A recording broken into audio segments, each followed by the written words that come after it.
Brothers and sisters, greetings and peace be upon you. Salamun alaikum, shalom, bonjour, ya Ali, all the greetings in the world out there. I'm just going to test if my live feed is working because, excellent, okay, it's working. As I have promised you, my weekly show will continue on this very page every Sunday at 5 p.m. Australian Eastern Standard Time. And the aim from these programs is to, number one, raise awareness about what really lies within the books that form the violent Sharia law that lead to the beheading of our citizens and the innocents around the world. And also, we need to educate ourselves in what is harmful to us and our children, so that we may know how to take precaution when it comes to dealing with this ideology. It is not harmful to educate ourselves in what is harmful. It is wise for us to understand what exactly lies within these books. Now, many reformers are reformers because they are Muslim, not because they have actually spent a time studying within the seminaries. Not that it is a requirement that one needs to have some sort of degree in order to stand against ISIS, but I think the world we live in is more interested in stamped documents from radical institutes than the actual truth that lies within the very books. This here between my two hands is the manual for every single Muslim on the face of the earth. Every single Muslim believes in what I am holding between my two hands. They may indirectly or directly believe in it. Meaning we may have a minority of Muslims that say, well, we don't believe in all of this, but they believe in books that depend on sources from these four books. Firstly, we have the Holy Quran. The Holy Quran is the holy book for all of the Muslims around the world, regardless of denomination, sect or group. All Muslims believe in the Holy Quran. If someone does not believe in the Holy Quran, then they are not Muslim. They have to believe in the Holy Quran. We will not be interpreting the Holy Quran, but that will be a separate program. I have here 4 volumes of Sahih Al-Bukhari. If you had watched my appearance on the Andrew Bolt show, you would have seen that I had brought one of these volumes and I read from the volume, I referred to one of the to what was written in one of the volumes. And it was very shocking for the nation as to what exactly lies within these books. The ABC Media Watch turned around and said, the statements of Imam Tawhidi are plain crazy. Well, I guess they're just proving our point, that indeed, what lays within these books and leads to our deaths is plain crazy. The problem is, you do not have access to these books. The problem is, even if you had access to these books, you would not be able to understand the literature within these books. Today, I want you to know what exactly lies within the books that are considered sacred right after the Holy Quran. In every mosque, or in the majority of mosques and the majority of Muslim libraries and schools, the Holy Quran is placed right next to Sahih Al-Bukhari. That is because Sahih Al-Bukhari interprets the Holy Quran, especially volume 3 from Sahih Al-Bukhari that focuses on the Quranic interpretation. It teaches us Muslims how to live our lives, what ethics we need to abide by, and what exactly makes us good human beings. This is the manual that we have. Now, I understand that some will say, well, the Bukhari is a Sunni author, and the Bukhari is respected by Sunnis, and I'm a Shi'i. So how is it that the Bukhari applies to me in my daily life? The answer is very simple. The Bukhari has influenced all of the tafsirs, the interpretations of the Holy Quran for all Islamic denominations, regardless whether they be Ahmadiyya, Sunni, Zaydi, or Shia. All Shia scholars take from interpretations of the Holy Quran that depended upon the Bukhari as a source in one way or another. This book has influenced every school of thought, and even grand ayatollahs within the Shia school of thought, such as Fadlullah, Khamenei, Khomeini, and also lecturers such as Ahmad al-Wa'ili. All of them refer to this book and they abide by it. Some may call them undercover Sunni, undercover Wahhabi. That is understandable. But that's not what I am saying. I am saying this book is a book that has led to the deaths of many people. This is a formula of war. This is what has made Islam a religion of war. This is what needs to be banned. Now obviously, with 4 volumes between my hands, I'm not going to be able to analyze each and every volume within this episode. But we are going to skim through these 4 volumes to find out what exactly is this book like, what was the line of thinking of this author, what on earth was he thinking when he compiled this, and why are the Muslims silent? But before I come into speaking about the Bukhari, it is worth asking a question. How come the Muslims who don't speak Arabic, other than the Imams, and how come the Muslims who don't speak Arabic completely, and how come non-Muslims, university teachers who have studied Islam and received degrees in Islam, how come they haven't come across this? Why is it that we are now learning about this Bukhari? The answer is very simple. When you go to a Muslim bookstore and you say, can you give me a copy of the Bukhari? You would expect to get this, but instead they will give you this. They'll give you one volume that is made up of Arabic and English. They have cherry-picked and selected for you and translated for you what they want you to read from Sahih Al-Bukhari. They do not want you to read everything within Sahih Al-Bukhari. As you can see, they have titled it Sahih Al-Bukhari, the early years of Islam. And they explain and translate. But this is not Al-Bukhari. This is a small compilation from what they want you to know about Bukhari. This is the real Bukhari. We who seek knowledge want to know what forms this radical ideology. We want to know what's in the book. Therefore, let's get into it. Muslims go around the world rioting, killing people, because they believe that their Prophet Muhammad has been insulted. I'd just like to double check if the voice is actually reaching you. Brothers, my dear friends, brothers and sisters, if you can hear me clearly before I get into the topic, can you please type 1 for me? Just some of you give me 1.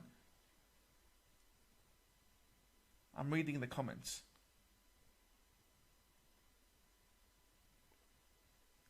Just a 1, thank you very much. If you can hear me, can you please confirm?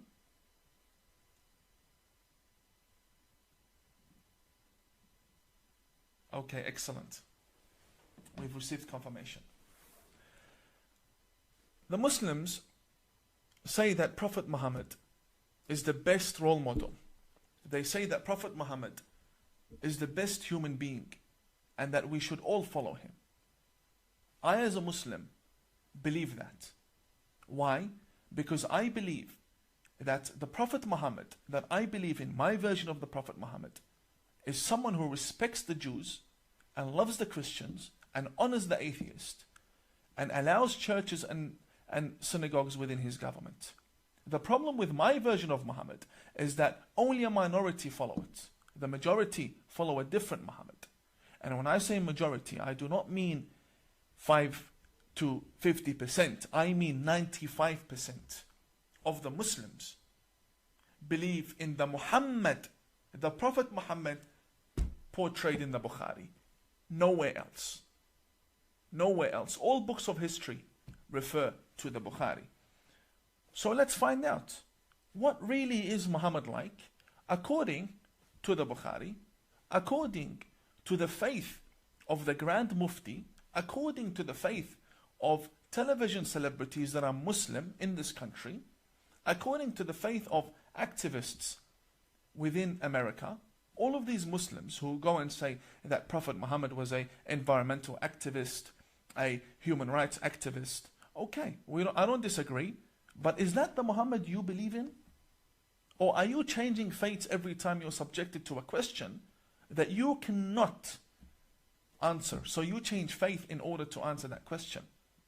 The Prophet Muhammad that the majority of the people speak about and fight for and defend is not the Muhammad they believe in as an ideology.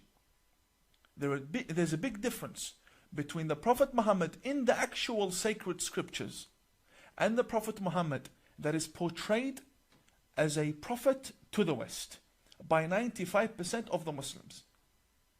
The Muhammad that is being portrayed in the West is a Muhammad I reject. I do not believe in that prophet. I believe in a version that the minority believe in. And this is what reformers want. Reformers say, get rid of these role models that you have formed and you believe in. Get rid of them and start rethinking what a prophet should be like, because that will influence your ethics and your culture as Muslims. But they do not want that. They want to stick to the Muhammad that they have been brought up listening to. But the sad news is, it's all a fake. The Muhammad Linda Sarsour mentions is not the Muhammad she believes in. Today, I'd like to show you what exactly is written within these books regarding Prophet Muhammad, regarding their noble prophet. What exactly do these books say? I'll start with volume 1. And I know the techniques of the radicals. These books are a big surprise to them. That now Tawhidi, Imam Tawhidi is now on live showing the West what these books contain. And the Imams, as I speak, do not underestimate this.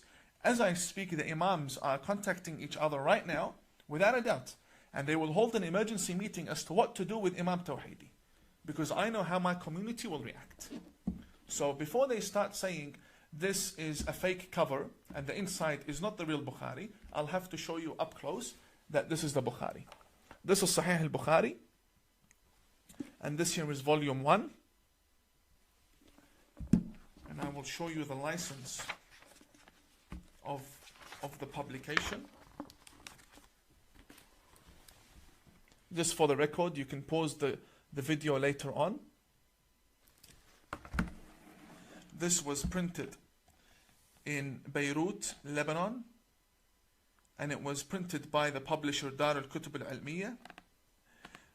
It was printed in 2014, and it is titled Sahih Al-Bukhari, the correct and authentic traditions of Al-Bukhari, and it contains prophetic hadith. This is volume 1. This is exactly what I was taught. Let me show you why I had to rebel against the school of thought that once upon a time wanted me to be a missionary to the West. So you can understand why these statements are being issued against me, saying I'm a fake. I'm a fake because I left this. We don't need to go too deep into the book. First volume. And let's look at the first 100 pages within the book. Page 45 of this very book, volume 1, and segment 5, it is called Bab al-Takhfifi fi al-Wudu'. It speaks about the purification and purity of oneself before engaging in any form of prayer. Muslims wash themselves 5 times a day, meaning they wash the face, They wash the hands first, then the face. Then they come to the two arms and wipe on the head, and then they wipe on the feet. This is called the ablution. It's called the wudu. The wudu. It's also pronounced wuzu or wudu. It is a must. There is no prayer accepted in Islam without that purification beforehand. They mention the Prophet Muhammad. They themselves, 95% of the Muslims believe in this. They say that the Messenger of God, Muhammad, came to a house, and I will recite in Arabic. ثم اضطجع فنام حتى نفخ. He laid down, slept, and began to snore. ثم أتاه المنادي. Then the caller for prayer, the person who wakes him up for prayer, came to the Prophet Muhammad. And he said to him, it is time to pray. فقام معه إلى الصلاة. Therefore the Prophet Muhammad woke up and went with the person who woke him up to go and pray together. فصلى ولم يتوضأ. And Prophet Muhammad prayed without washing himself, without purifying himself. This shows you that the Prophet who taught these 95% of the Muslims to wash themselves before praying, he himself does not wash himself. He himself is a hypocrite. And he himself has no prayer that is accepted. This is what they believe in. This is the hypocrisy within the Bukhari. Now we Shia, we don't even believe the Prophet needs wudu to begin with. The Prophet and Imam Ali, they don't need wudu.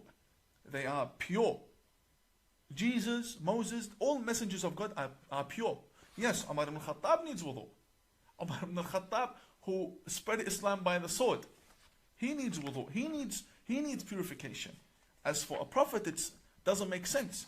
So number one we have here, let's make a list of this. And I advise you to make a list along with me. So we have a prophet who is not pure when praying. If we move to page number 47, segment 14, it says here what is much worse than what we had just listened to.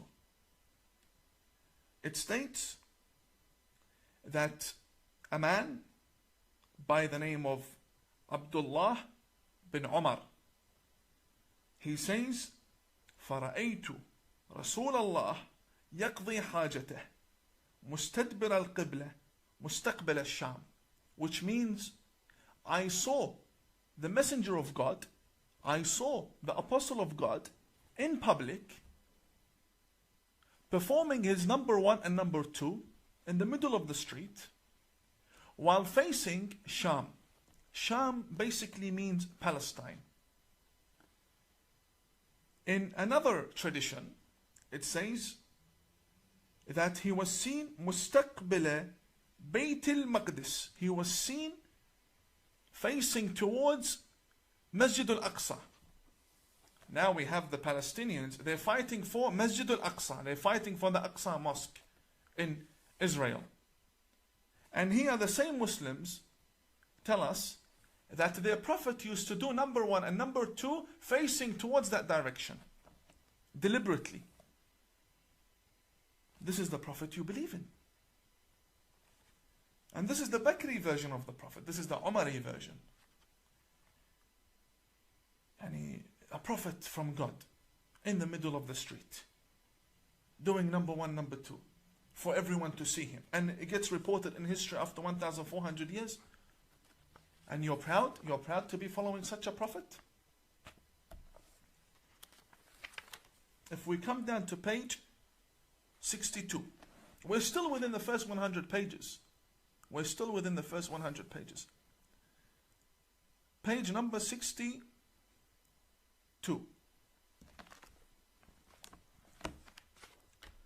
It states, أتى النبي, the Prophet came, فبال قائما, ثم دعا بماء, فجئته بماء فتوضأ. Which basically means, Prophet Muhammad came, and he urinated while standing up. He wanted water, we got him water, then he performed ablution. He performed the wudu in order to pray. The problem is in Australian media, the radical preachers in Sydney tell me and you that if you stand when you urinate, you are doing an act that is like the act of animals. That's what they say. They say only animals stand and urinate. And here the very Prophet stands and urinates. I will show you. I'm not here making things up here. All highlighted in yellow for you. I'll bring it up to the camera. That the Prophet, peace be upon him and his family, urinated when standing. Which means he's a hypocrite. And he has no ethics. According to the Bukhari. And I would love for the Grand Mufti, and I would love for Brother Walid Ali, Dr. Walid Ali, Sister Linda Sarsour, to come and defend their Prophet. This is your book. Either you denounce the book or you denounce the Prophet. Which one isn't? So now we have a Prophet who urinates when standing like an animal. Like an animal. And we have number 1 and number 2 in public. This is the book that forms Sharia law. Let's read what's in this book. Come to page 72 of volume 1 of Sahih Al-Bukhari. This one here is worse. Yani, as you go deeper into the book, the worse it gets for you. It states here, كان النبي يدور على نسائه في الساعة الواحدة من الليل والنهار وهن 11.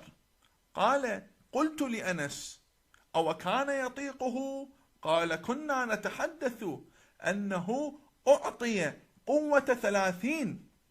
What does this mean? It means that the Prophet Muhammad used to visit all of his wives, and they were 11, and he would engage with them all in sexual intimacy. And he would do that during the day and during the night. And all 11 of them. And he wouldn't wash himself. He would not wash himself between each wife. So the person who narrated this report, he said, is this true? That Prophet Muhammad has the ability to satisfy 11 women? Here it says, he was given the power of 30 men. Yeah, Bukhari, who are you trying to fool? Who are you trying to fool? When you read this is the Prophet Muhammad that we were taught. I didn't bring this from Jupiter.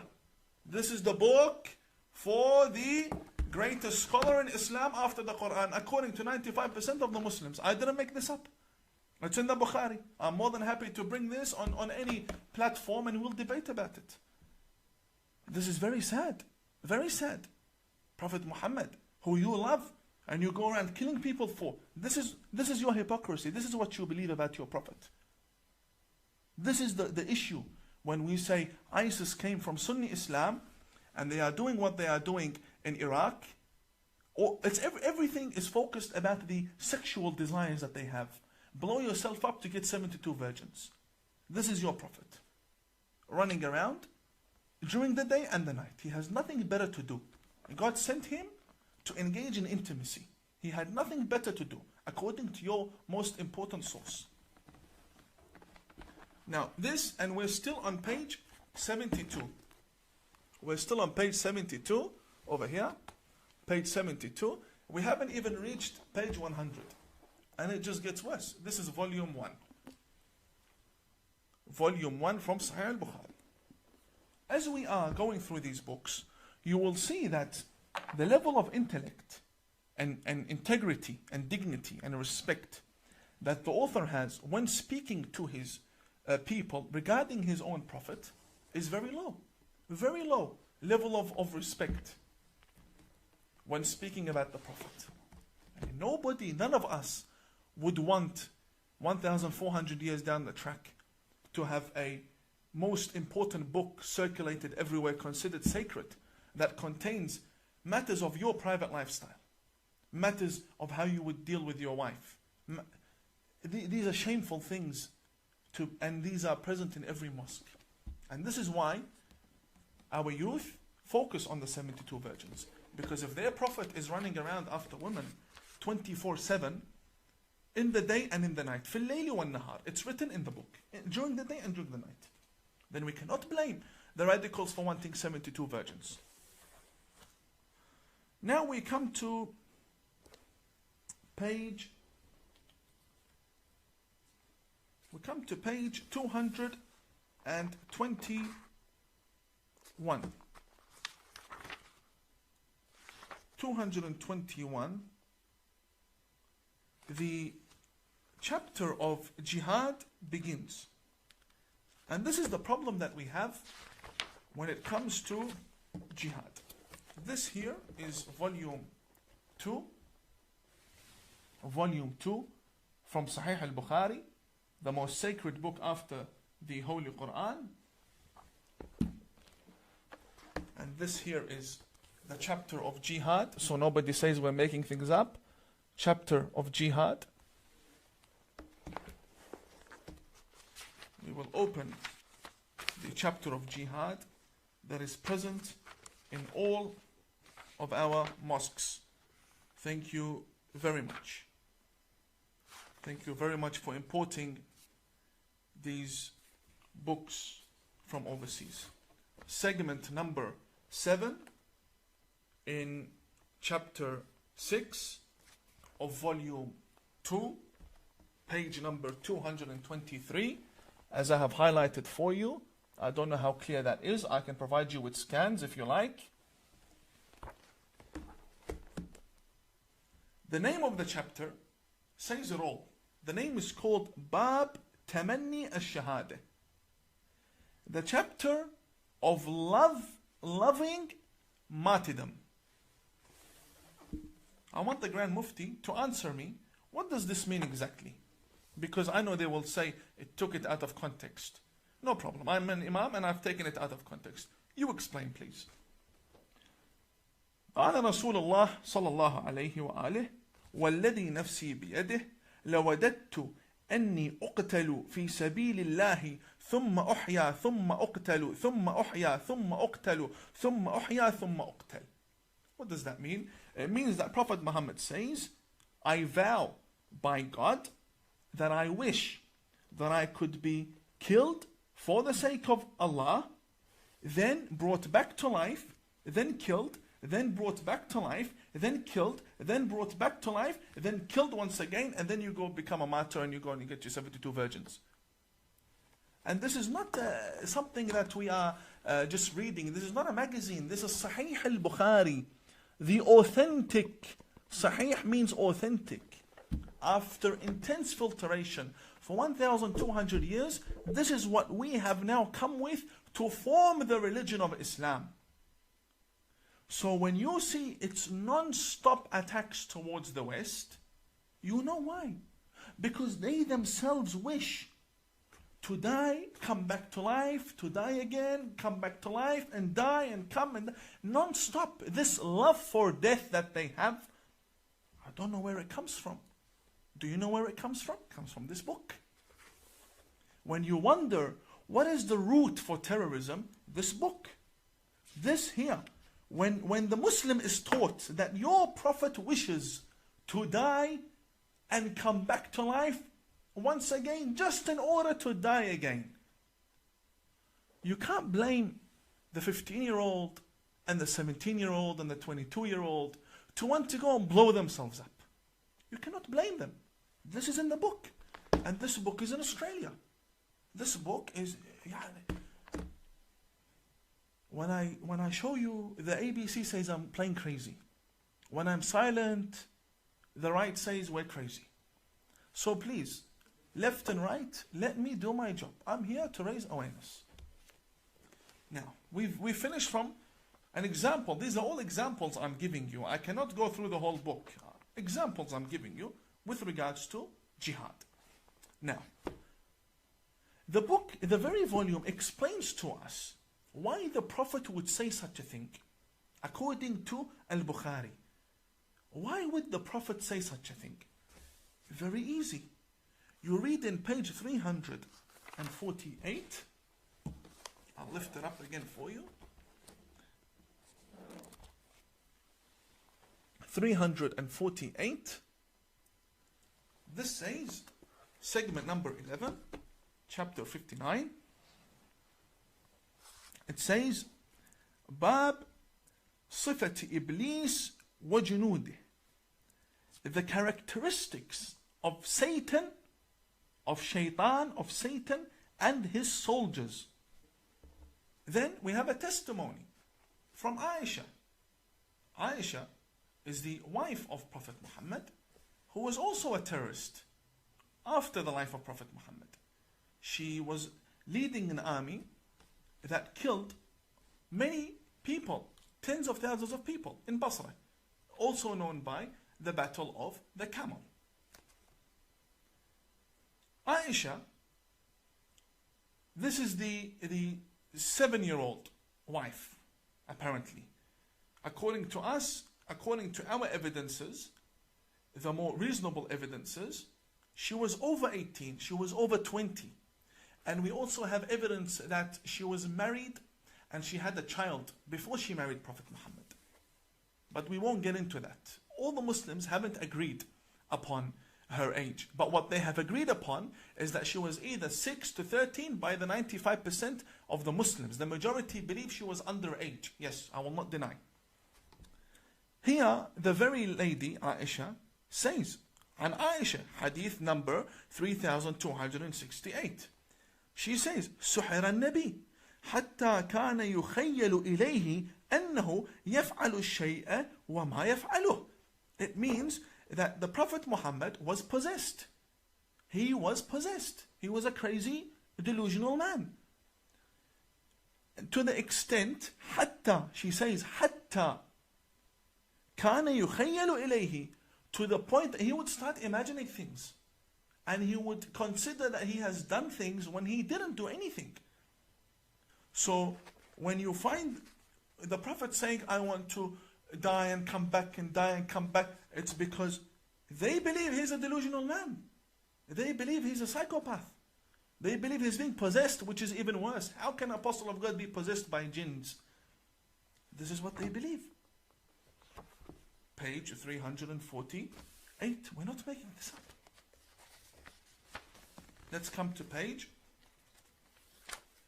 377. I want the Grand Mufti to explain, please. Explain in Arabic. I understand Arabic. Explain. We'll have our friends translate for you. No problem.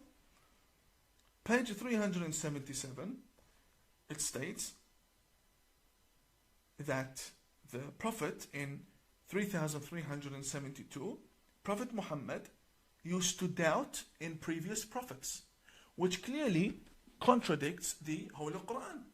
The Quran says, مَا نُفَرِّقُ بَيْنَ أَحَدٍ مِّن رُسُلِهِ. We do not differentiate between any of God's messengers. Here the Prophet Muhammad says, أن رسول الله قال نحن أحق بالشك من إبراهيم إذ قال رب أرني كيف تحيي الموتى. Prophet Muhammad says that we are more worthy to doubt in the words of God than Abraham when he said, Oh God, show me, how can you give life to the dead person? If someone's dead, how can you give life? Show me. So the Prophet Muhammad himself, according to 95% of the Muslims, was a delusional man. According to Sunni Islam, this is Al-Bukhari.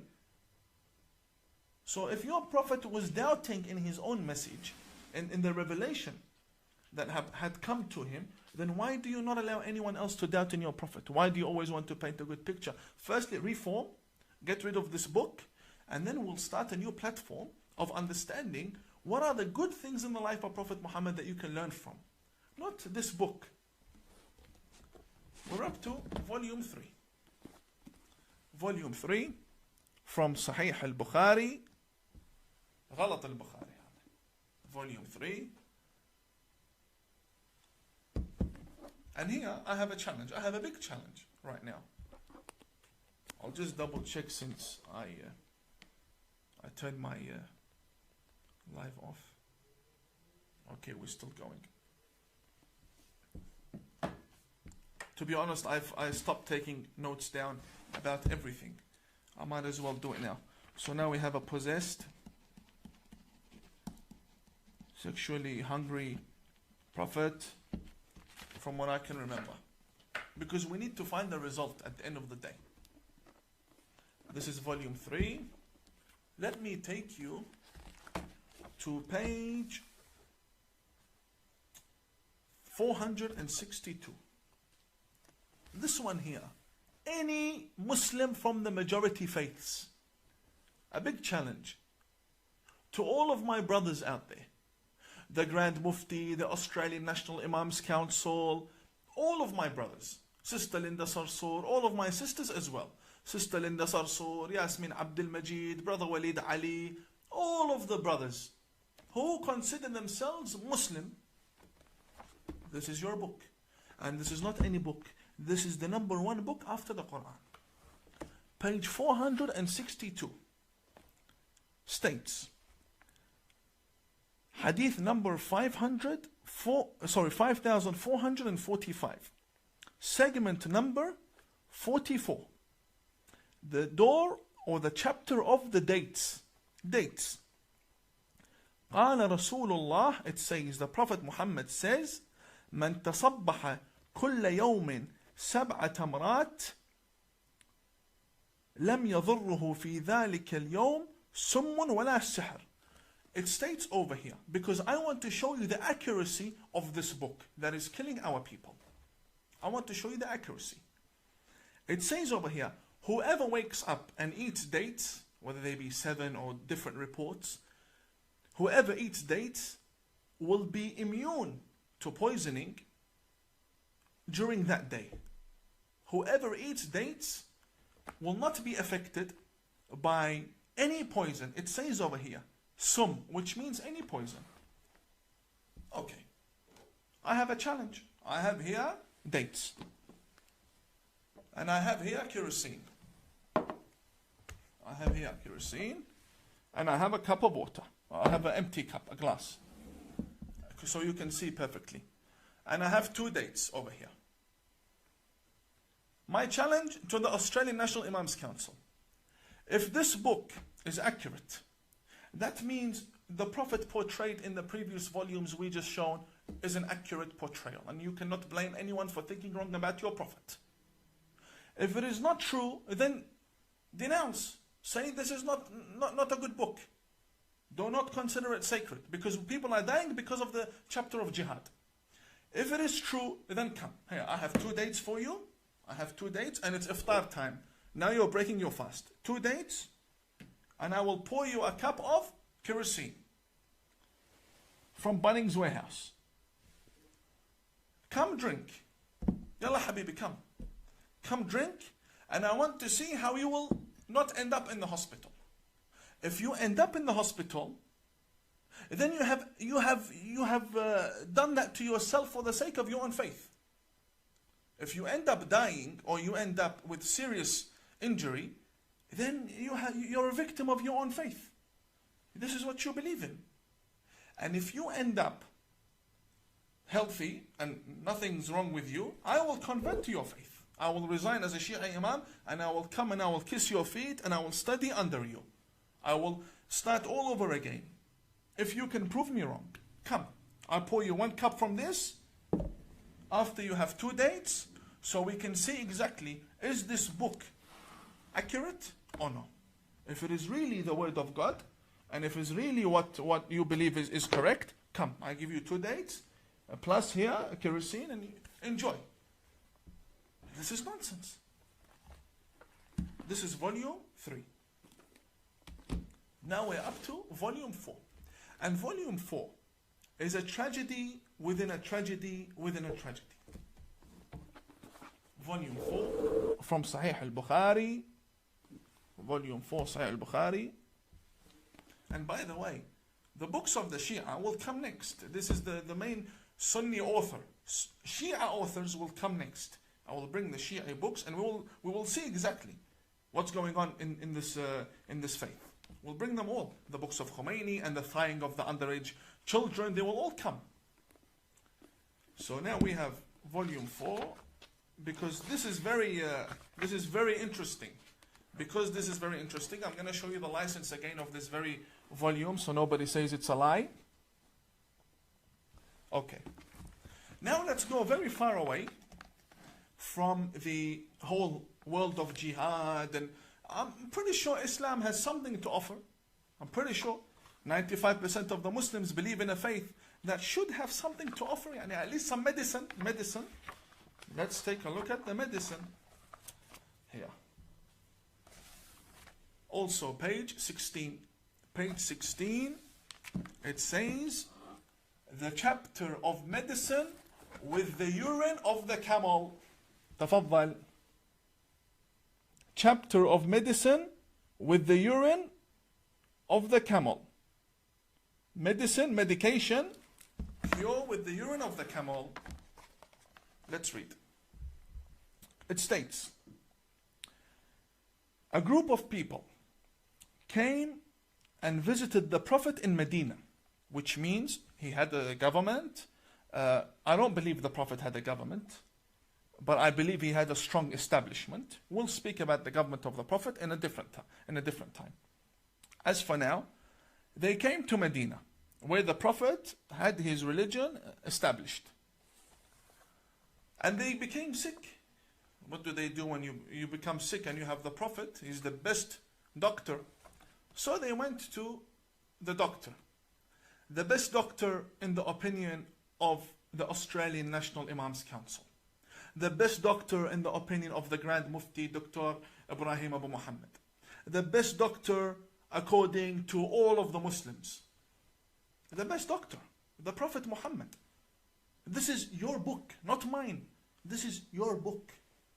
What does the best doctor say to the sick people that came to him? And what did he do when they took his prescription and ran with it? What did he do to them? فأمرهم النبي, they were sick.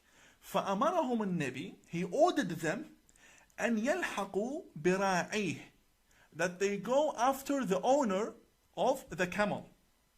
يعني الإبل, it states here, يعني الإبل, which means the camel. فيشربوا من ألبانها وأبوالها, to drink from its milk and urine. فلحقوا براعيه فشربوا من ألبانها وأبوالها. Not only did they listen and ignore, no, they actually chased the man who had the camel, and they stopped the camel, and they drank from the camel's urine, and they drank from the camel's milk. حتى صلحت أبدانهم. حتى صلحت أبدانهم. Until their bodies became strong again, and now they have the ability to go back to where they once came on foot, and they're strong, and everything is well. They're no longer sick because of the cure in the camel's urine. So what did they do now that they are strong? فَقَتَلُوا الرَّاعِي وَسَاقُوا الْإِبِلِ. After they drank from the camel's urine, they killed the owner of the camel and they stole the camel. Now, until now, we have a tragedy. Because if this is real, then we have a tragedy. What is coming up, it's something I cannot call a tragedy. Watch. The Prophet orders them to go and drink urine from the camel. They go, they drink the urine and the milk, and then they kill the owner, they steal the camel, and they come back. Listen to this. فَبَلَغَ النَّبِي, the Prophet heard. Prophet Muhammad heard. فَبَعَثَ فِي طَلَبِهِمْ فَجِيءَ بِهِمْ.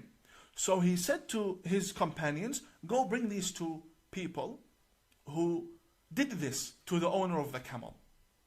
So they brought them. What did Prophet Muhammad do? فَقَطَعَ أَيْدِيَهُمْ وَأَرْجُلَهُمْ, according to them, to the 95% of the Muslims. Ya Grand Mufti, can you please explain? The Prophet here chopped their hands and their legs. Why? Because they stole a camel. It states, فَقَطَعَ أَيْدِيَهُمْ وَأَرْجُلَهُمْ وَسَمَّرَ أَعْيُنَهُمْ. And he brought two nails, the nails that you would use for the wall, and he poked their eyes with it.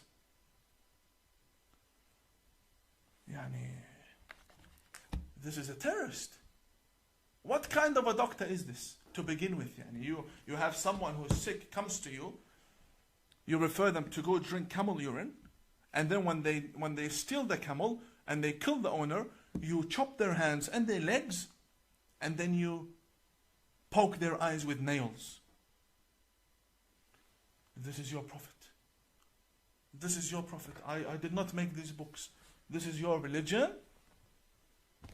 Here, can you please explain? We just went through 4 volumes, and next week will be the Shi'i books. These are your volumes. Can you please explain to me? Because what I did now, I translated what is in the book. That's all I did. I did not add anything from myself. I translated what's in the book.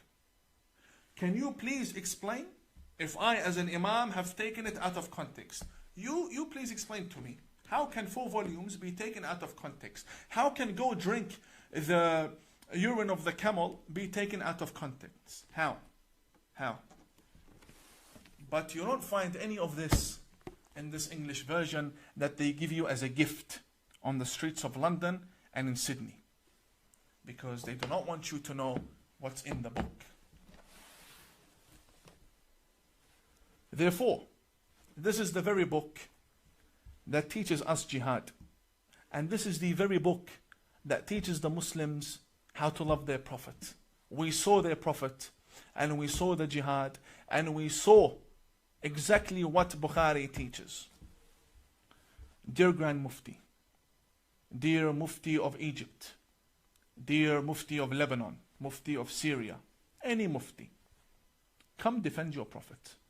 Can you please respond to me about exactly what's written in these books, and why is it not written in the English version for the people to read? This is not sectarianism. I'm not here to make divisions within the community. I myself, I am an outcast from the community, but I am calling for reformation. We clearly have a problem in the books that we consider to be sacred scriptures. If this is the book you use to interpret the Quran, then you cannot blame people to hate your Quran. You cannot blame people to hate your Quran. If this is the intellect that we are displaying our religion with to the world, then may God be with the world and may God be with the religion. Because this is clearly something wrong. I stand against this book and against the author of this book. And I do not consider it to be sacred at all. And next week I will show you the books of other denominations that need reformation. My purpose here is to show you exactly what needs to be left within Islam. We cannot be reformers if we go to the mosque and we pray behind imams that quote from this book and revere this book and respect this book. The chapter of jihad was more than enough. All we had to read was 1 line. The chapter of jihad makes over 100 pages. I only read for you 1 line. To me, these are all attributions to my prophet. I do not believe in them at all. I am a kafir in this book.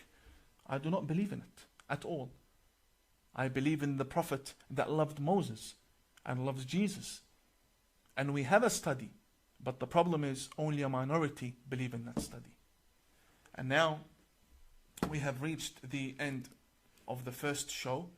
I honestly pray that you had somewhat benefited from tonight's episode, where we raise awareness regarding these books. May God bless you all. Thank you very much for your time, and I will see you in my next live stream. God bless you all, and have a good night.